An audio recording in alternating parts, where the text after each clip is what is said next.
Mislim, to, kar je novo, seveda tista želja, da bi nam končno enkrat uspelo se obdržati v skupini elitni diviziji in pa seveda nova hokejska dvorana. Tako da to je, vse ostalo pa tako teče, tako kot ustaljeno. Reprezentančni programi se izpolnjujejo, tečejo, po drugi strani ligaška tekmovanja, prav tako s to ligo AHL in pa IHL, ter pa nekako vpletenim državnim prvenstvom v to strukturo. Mislim, da smo lansko leto dosegli res lep rezultat in bomo to samo stopnjevali in nadaljevali.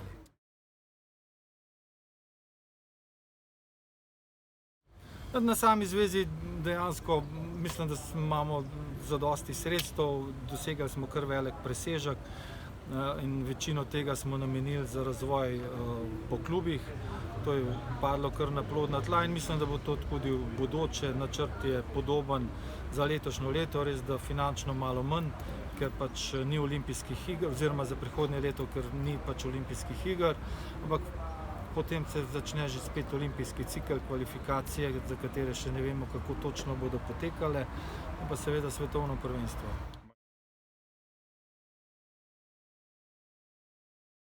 Ja, to je dejansko nemogoče, ne. To, kot sem že večkrat poudaril, vsi se zgovarjajo na veljavne pravilnike. Pravilniki so stari od leta 1991 dejansko, oziroma potem malo modificirani. Je pa v bistvu novi časi so nastopili, ne. Če je kolektivni šport pred krizo leta 2008 dobil ogromno sponzorskih sredstev in nekako nihče se ni brigal za sredstva strani države in pa fundacije, se je potem po tej krizi 2008 drastično spremenilo.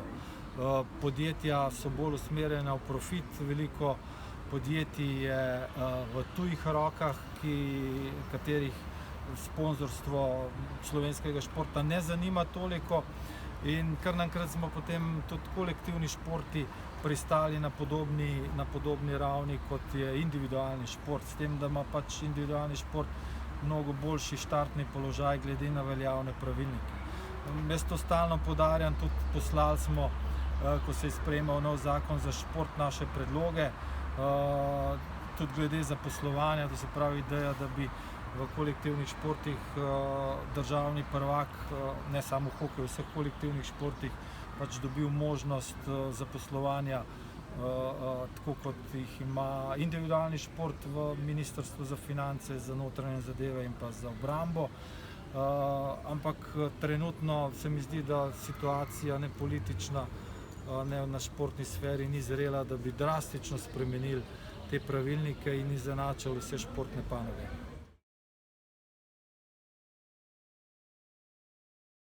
Ja, pogovori potekajo, Matjaž si je seveda vzel čas, da končamo tole skupščino.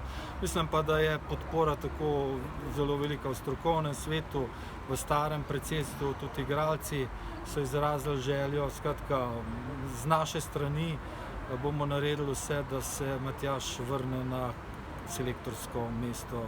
To je še res v razvojni fazi, dejansko to, kar je dejal, da ga zanima zadeva, je pa bilo potrebno počakati tole skupščino. Tako da zdaj imamo zeleno luč od strokovnega sveta, da se naprej pogovarjamo, in pa Matjažu bo verjetno tudi mnogo lažja odločitev, ko ve, kakšna je sestava novega organa skupščine.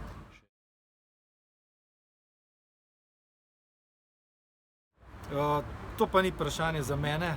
Tukaj imamo seveda Matjaža, če bo seveda prevzel to funkcijo kot selektorja, in pa tudi strokovni svet. Moja želja je, da mogoče čim več mladih vključimo v delo tako članske reprezentance kot pa mlajših selekcij.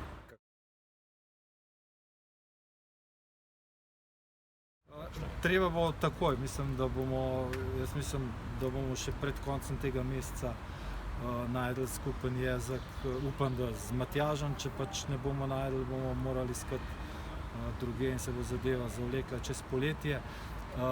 Je pa v dogovoru s strokovnim svetom smo tako hitro naredili tudi volilno skupščino, ravno zato, da imamo za jesen pripravljeno dejansko, oziroma se že poleti začnejo priprave. Vemo, da prvo tako tekmovanje tudi je pokal, ki bo letos ob 50-letnici hokejskega kluba Triglav v Kranju prvi teden v septembru.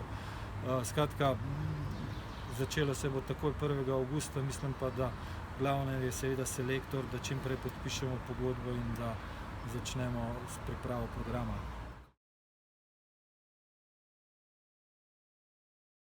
No, ja, mlajše selekcije pač 3. divizija oziroma 3. skupina, vendar vemo, da je elitna divizija tam sestavljena samo iz 12 moštev, potem pa sledijo skupine po 6, tako da zasedajo, vemo, 20-tica 19. mesto, 18-tica je pač zdaj izpadla in je 16. Skratka, blizu teh mest, ki jih zaseda tudi reprezentanca. Vedno se na letnik najde kakšen dober hokejist, ki izstopa. Videli smo Jana Drozga, ki je letos kar odigral lepe predstave na svetovnem prvenstvu. Tako da jaz mislim, da je to neka realna slika. No, letos bi se sigurno obdržali, saj prepričan sem jaz, da za 18-tico, če bi vsi igralci nastopili, žal se to ni zgodilo. Tako da bomo poskušali letos 20-tico, spet je tista močna ekipa, udarna, taka kot je bila pred 2 leti 18-tica.